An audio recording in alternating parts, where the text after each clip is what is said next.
Gracias, gracias. Buenas tardes, ¿cómo están? Siempre es lento después de un almuerzo, ¿no? Conversado. ¿Cómo estás, Tomás? Muchas gracias, Laura. Muchas gracias a todos los organizadores de este evento. Creo que estamos teniendo un día súper bueno y tenemos ahora el foro completamente lleno. Sí, una maravilla para esta hora de la tarde, ¿no? Buenísimo. Mira, justamente estábamos hablando con Tomás, como vieron en el título, es uno de los temas que no se cubren muchos en foros de innovación o de Venture Capital, ¿no? Y que justamente, bueno, en otros de Corporate Venture Capital vamos a hablar de todos esos temas. Me gustaría partir presentándonos, ¿no? Para entender el contexto, por qué estamos acá. Si quieres partir tú, Tomás. Sí, fenomenal. Muchas gracias, Laura. Yo soy Tomás Bobillo, soy socio de iGeneris. Somos una firma de innovación que trabajamos junto a corporativos y trabajamos juntos para lanzar al mercado nuevos negocios, ¿no? Somos un company builder, somos un corporate venture builder. Bueno, estamos ahí todavía terminando de definirnos. El mercado está terminando de definirse y ya tenemos una experiencia de más o menos 13 años en el mercado y 6 años en Latinoamérica, ¿no? Ya llevamos un rato, no voy a decir teniendo grandes éxitos, pero sí un rato esforzándonos para lograrlo. Y bueno, aquí está conmigo Laura, que tuvimos la suerte de conocernos en un evento muy similar hace unos años, de dos geografías muy diferentes y que me alegra mucho saber que, bueno, que siguen también su camino. Así que Laura, si quieres tú también. En México nos conocimos. Bueno, yo soy Laura Chicurel, soy de Chile. Qué bueno haber visto muchos participantes de Chile también en este ecosistema. Llevo más de 12 años en el mundo de innovación corporativa. A pesar de ser de Chile, viví más de 17 años fuera de Chile. Me tocó vivir en muchos de los grandes ecosistemas de innovación. Bueno, casi 10 años en Silicon Valley también. Y justamente todos estos años impulsando la innovación corporativa. ¿Qué significa eso? Ayudando a grandes corporaciones a ver e integrar tecnologías no solamente para ver o mejorar lo que hacen hoy, sino también mirar el mañana. Vamos a profundizar en la reflexión también de Omar, muy interesante. Soy Regional Partner de Blue Box Ventures. Esto sucede, este año nos fusionamos, de hecho, Innova 360 en Chile con Blue Box Ventures en México. Y justamente al entender que teníamos esta misma visión de ver Latinoamérica como un todo, el poder que presentan las grandes corporaciones en toda la región y no ver el ecosistema de forma aislada, y justamente de ayudar, ¿no es cierto?, a la transferencia tecnológica también y facilitando la integración de las tecnologías al negocio en todas las industrias. Así que llevamos muchos años de experiencia, vamos a profundizar también para entender, quizás contextualizar, Tomás, sería bueno explicar los diferentes mecanismos, ¿no? ¿Por qué el corporativo necesita generar estas alianzas? Sí, quiero partir un poco con tu mirada. Muy buena pregunta. Antes, para entender un poco el foro que estamos aquí, ¿cuántos de aquí trabajan ahora o han trabajado en un corporativo antes? Tenemos buena audiencia. ¿Y cuántos de aquí están ahora emprendiendo o han emprendido antes? ¿Vale? Tenemos 50-50. Bastante variedad. 50-50. ¿Quién ha levantado la mano las dos veces? Bueno, pues ya entiendo que ya hay un porcentaje aquí significativo de gente que entiende que los ritmos, las formas de trabajo, la estructura, procesos, organización, seguro que ya vemos que hay ligeras diferencias, ¿no? Ligeras, por decirlo de una forma, diferencias entre cómo son los mecanismos de un corporativo y cómo son los de una startup, un emprendimiento, una empresa de nueva creación, ¿no? Fenomenal. Eso para tener un poquito de contexto y veo que todos ya tenemos una base aquí con la que llegamos, ¿no? Estaban antes contándonos en unos de las de Salo Workshop, el equipo de Wayra, muy interesante, como han hablado de corporate venturing, que son las diferentes formas de relacionarse los corporativos con el ecosistema emprendimiento, el ecosistema startup, el ecosistema venture, ¿no? Y hay muy diferentes mecanismos. De hecho, vemos cómo algunos están traccionando más en los últimos años y hay otros que, oye, pues todavía no han demostrado o no han logrado la forma de impulsar ese negocio, ¿no? Y algunas de las cosas que nos decían, ¿no? Algunos de esos mecanismos nos hablan del venture client, ¿no? En el cual pues, se establece una relación de proveedor-cliente entre la startup y el corporativo o la gran empresa, ¿no? O el corporate venture capital, en el cual esa relación va más allá de proveedor y pasa a ser un inversor, pasa a ser un socio accionista para que también lo desarrolle. O el company building, ¿no? Que es un poco el que, sobre todo en el que estamos nosotros desde iGeneris, en el cual ese corporativo, junto a algún partner de fuera, construye esos nuevos negocios, ¿no? Identifica oportunidades en su entorno, en su parámetro, en su mercado y construye, ¿no? En definitiva, hay diferentes mecanismos, ¿no? Y todos ellos siempre van buscando el crecer y diversificar. Cuando un corporativo no está innovando alineado con el crecer y diversificar, va a dejar de hacerlo. ¿Por qué? Porque no hace sentido para ese corporativo, no hace sentido para la empresa, ¿no? Siempre tenemos que hablar de mejor negocio y más negocios, ¿no? Y eso es muy importante, ¿no? Todos los que queramos trabajar con corporativos, los que estamos en los corporativos, ¿no? Y los que vemos alguna forma de relación, tenemos que entender que todo va alineado desde ahí. Sí, y a mí me gustaría agregar ahí, Tomás, de dónde nace, ¿no es cierto?, la concepción de esta necesidad de vincularse de diferentes formas con las startups. Entendemos, bueno, lo vimos en la presentación recién, el AI y el ChatGPT es solo un ejemplo de cómo las tecnologías están transformando todas las industrias y también cómo las tecnologías son cada vez más transversales a las industrias, ¿no? Ya no podemos mantenernos sesgados con nuestro entorno o cómo hemos operado hasta ahora, porque ya vemos también que incluso hay soluciones que empiezan a transformar industrias y competidores que estaban, o empresas que no se veían como competidoras en nuestro sector, de repente empiezan a quitarnos mercado, ¿no? Vemos ejemplos de retailers que se transforman en aseguradoras o las mismas fintech que hoy día en todos los mercados empiezas a tener, ¿no es cierto?, estos cruces de tecnología.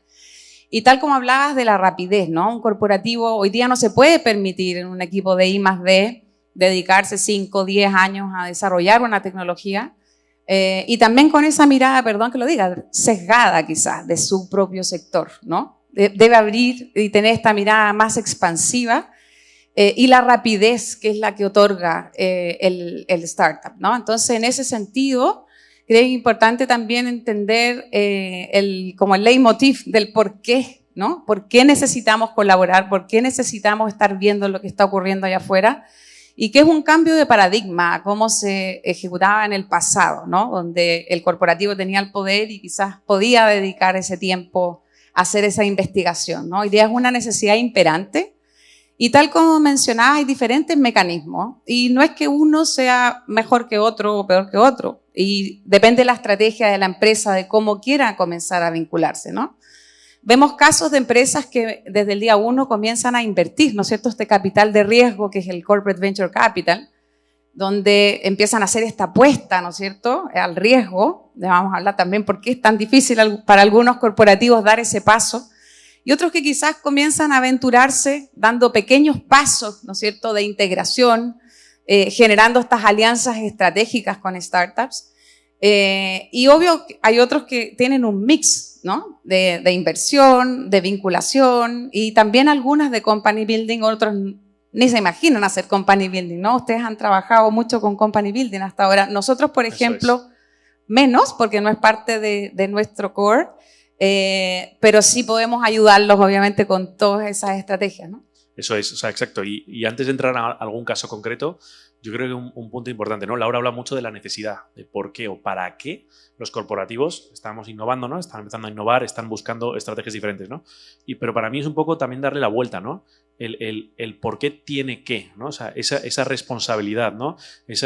Hay unas competencias clave que tienen los corporativos, ¿no? Las grandes empresas, las empresas consolidadas que no tenemos los emprendedores o que no tienen las empresas de nueva creación. Son esos valores, esos productos, esos conocimientos técnicos, esa red de partners, de proveedores, ese conocimiento de un mercado, ese posicionamiento, ¿no? Nosotros hemos trabajado con muchas empresas de logística en España, en México, en otras regiones. Es que sois los únicos que llegáis todos los días a todos los hogares del país. Y ahí puedo estar hablando de paquetería, de mensajería, o puedo estar hablando de otra cosa, de seguridad, de ver cómo están las personas mayores, de muchas otras cosas más. Tienes una competencia clave, que es una propiedad que hace diferencial tu negocio, pero es que podría hacer diferencial muchos otros negocios. Negocios que ya existen, a los que puedes acelerar, con los que te puedes complementar, ¿no?, con estos mecanismos que decías, o negocios que puedes crear. Y como pongo el ejemplo, ¿no?, de las empresas de logística, hemos trabajado mucho con nosotros con Oxxo en México, que tiene 23.000 tiendas. 23.000 tiendas, ¿no? Eso es una competencia clave. Más allá de lo que pueda vender en cada una de esas tiendas. Es que puede dar seguridad a su entorno, es que puede hacer muchas cosas más, ¿no? Entonces yo creo que esas competencias clave, que muchas veces minusvaloramos desde el negocio core, son una sustancia, un ingrediente clave a la hora de innovar y que tenemos que poner en valor, ¿no? Tenemos que poner en valor al lanzarnos. Sí, y el valor que otorga a la startup, ¿no?, que está comenzando o que busca expandir e internacionalizarse, muchas veces poder ser ese conejillo de Indias, ¿no?, de probar un producto nuevo ofrece, o sea, ventajas competitivas para ambos, es un win-win situation, pero también tiene sus desafíos, ¿no? Entendiendo que hay un idioma que los diferencia, ¿no? Los protocolos, navegar las aguas de un corporativo no es fácil. No sé si alguno de los startups por acá ha sufrido las consecuencias también, porque no es un camino obvio tampoco, ¿no? Nosotros por lo menos, Tomás, lo que hemos visto es lo trascendente que o sea, la importancia que tiene la articulación entre estos dos mundos, ¿no? Donde el corporativo muchas veces vemos que por más que busque ese relacionamiento con la startup, el hablar otro idioma, los tiempos, los protocolos, objetivos, ¿no es cierto?, que cumplir, y la startup que se pierde en ese camino, y ahí hemos visto que esa articulación entre estos dos mundos pasa a ser algo imperante en esta relación, para facilitar, ¿no?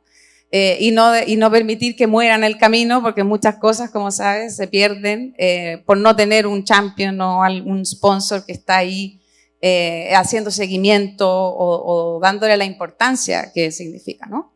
Exacto. Y les voy a contar, ¿no? Para además ya ir concluyendo, un ejemplo que hemos vivido desde Generis en el último año y medio, ¿no?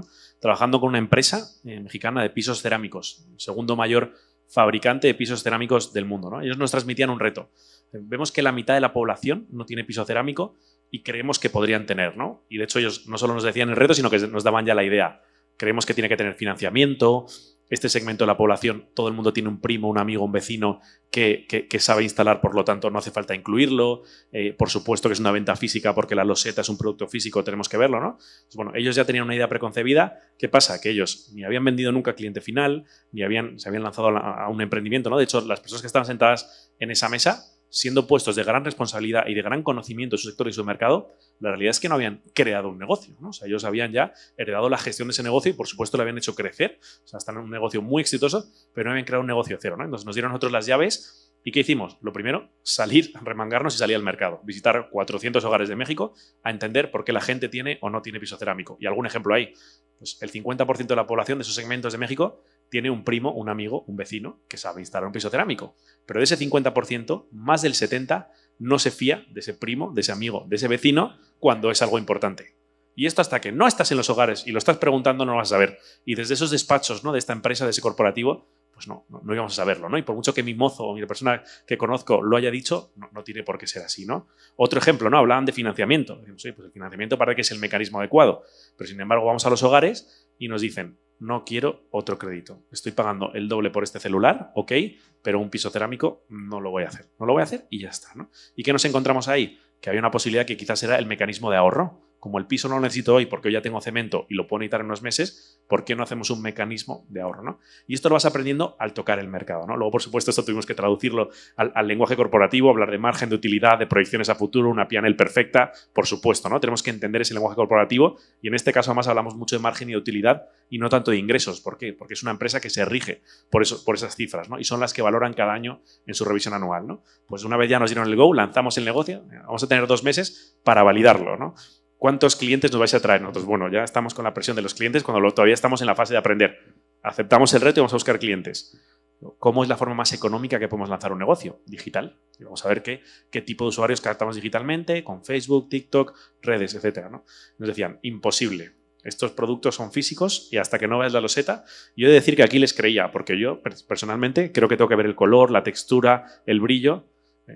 El 90% de nuestros primeros clientes hicieron el primer pago en online, sin ver la loseta. Esto ya no es solo romper el dogma de la compañía, es también incluso romper nuestro propio dogma, ¿no? Que nos creíamos que no era así, ¿no? Y entonces está siendo un proceso, ¿no?, que seguimos todavía trabajando con ellos, de ir avanzando, de ir rompiendo dogmas, de ir rompiendo los esquemas preconcebidos que tiene el corporativo y de su lado, ¿no?, también de abrirse a ese nuevo negocio, de aportar esas competencias clave. Porque ellos tienen la capacidad de negociación con todos los distribuidores para poner las losetas el día que tienen que estar en el sitio que tienen que estar. Vamos a aprovecharlo. Ellos tienen un producto de altísima calidad. No solo en la loseta, en el juntador, en la boquilla. Bueno, he aprendido un montón del mundo de las losetas y es algo que no me esperaba yo hace 2 años, ¿no? Entonces vemos cómo este tipo de colaboraciones hoy en día empieza ya a ser un negocio que, por un lado, hace crecer la P&L de este corporativo. Primer punto que decía Laura, tenemos que crecer, vamos a hablar. Es un negocio que ha llegado mucho más rápido al mercado que cualquiera de sus otras líneas. Y por último, es un negocio de alto impacto. Hay una parte, una componente social. Estamos dando acceso a piso cerámico a un segmento de la población que hasta la fecha no lo tenía. Esa responsabilidad que les decía yo al final, ¿no? Esa competencia clave, una responsabilidad para con la sociedad, ¿no? Entonces, vemos que hay unos mecanismos, digo, está ahí, ¿no? O sea, las posibilidades están ahí. Por supuesto que ha sido necesario mucho trabajo, no solo en este proyecto, ¿no? Sino estos años que llevamos, tanto Blue Box como iGeneris, colaborando, aprendiendo de la colaboración con corporativos, ¿no? Y entrenándonos para estos nuevos retos, pero que se puede, ¿no? Y que me gustaría que hoy, de aquí, ¿no? Salgamos los que somos de corporativos y de emprendimientos con la mente un poco más abierta a que hay formas de colaborar, ¿no? A que lo podemos lograr y que, bueno, que todo está en empezar a entender con qué reto adecuado, con qué mecanismo, ¿no? Que aquí Laura seguro que es la que más nos puede dar una recomendación de cuáles son todos los posibles mecanismos y cuál es el más adecuado para cada momento, ¿no? Como decía, y una vez elijamos, que vayamos con todo. Sí, es que es interesante. Por ejemplo, se sabe de, no sé si sabes las diferencias como de innovación, más incremental a la transformacional, ¿no? La incremental es cómo mejoramos lo que hacemos hoy, ¿no? Y ahí podemos, para ir conectando, la idea es que sea esto lo más educativo también posible, en lo incremental vemos cómo hacemos las cosas hoy, qué podríamos mejorar, y ahí traduciéndolo en la jerga de innovación corporativa y de innovación con startups, es lo que vendría a ser, algunos lo llaman digitalización incluso, ¿no? Ir a buscar tecnologías, integrarlas al negocio. Y en algunos que están buscando cosas más transformacionales, que efectivamente sean estos casos más de desarrollo de nuevos negocios, ¿no? Cómo una startup me puede ayudar no solamente a mejorar lo que hago hoy, sino que abrirme espacio a crear nuevos productos o abrir nuevos mercados o incluso entrar en una industria donde hoy día no me encuentro inserto, pero al colaborar con una startup me da esa agilidad y esa facilidad para ir a explorar, ¿no es cierto?, un nuevo mercado. Yo quiero contar también un ejemplo que es muy interesante porque efectivamente era un corporativo en Chile que justamente buscaba innovación incremental, no estaba preparado para ir a lo transformacional y poco entendía, ¿ya? Podría decir yo, uno de los corporativos muy poco maduros en innovación, ¿ya? Para contextualizarlo. Y cuando nosotros comenzamos a trabajar con un corporativo para entender, ¿no es cierto?, cuáles son las principales oportunidades que presenta esta integración de tecnología, nos metemos a levantar con una mirada más consultiva el negocio, con múltiples gerencias para entender sus problemáticas. Y claro, en una mirada incremental, la idea era salir a buscar tecnología y luego integrarla en el proceso, como se podría decir, un proveedor, ¿no? Encontrar un proveedor que pudiese ser una startup, ¿no? Sin embargo, en ese levantamiento, con las múltiples gerencias, nosotros dijimos, wow, acá hay una oportunidad de mercado, porque el problema no es tuyo, es un problema de la industria o una oportunidad de la industria. Y dio pie para desarrollar un nuevo producto completamente nuevo que ellos ni siquiera habían imaginado, ¿ya? Ahí sale también la oportunidad de conectar con miradas externas al negocio, ¿no? Que no tienen el sesgo de tu negocio el día a día, sino que, bueno, ahí puedo decir, nosotros trabajamos con múltiples industrias, de food tech, retailers, bancas, seguros, agro, minería. Entonces eso nos permite ver un poco qué está pasando en múltiples industrias, ¿no? Y con esta mirada más abierta dijimos, wow, aquí tienen una oportunidad tremenda y terminamos desarrollando un nuevo producto, ¿no? Pero el corporativo no entendía nada de qué es una startup, qué es una nota convertible, esto que las startups se valoricen y no tengan valor, ¿no? Porque más encima del mundo inmobiliario, entonces todo se mide en flujo seguro, ¿no? Bueno, para cortar un poco la historia, terminamos haciendo lo que se llama un spin-off. ¿Sabes lo que es un spin-off? Es cuando terminas desarrollando algo que sale del negocio. Pero luego comenzó la venta interna al board. ¿Ah? A mí me tocaba ir al board a explicarle, no lo voy a decir, pero a un grupo de personas muy senior, que todo esto era chino, por decir poco, ¿no? Entonces, ¿cómo le explicas que vas a crear una startup en una industria que ni siquiera lo habías pensado? Nos tomó como 5 reuniones de board poder convencerlo. Y ahí entra el tema y ahí los venture capitals, aquí que están presentes, ¿no es cierto?, lo van a entender. ¿Cómo explicarle al corporativo que esa startup necesitaba un equipo de founders comprometidos, que tuvieran acciones, que tuvieran una participación mayoritaria? Porque si no, esa startup no iba a sobrevivir, no iba a poder levantar capital. Entonces empezaba, insisto, es un tema romper paradigmas, ¿no? Estas creencias Entonces yo decía, ¿por qué por qué un tipo que no sabe de mi negocio va a venir a tener una participación mayoritaria en algo que nosotros estamos creando, ¿no?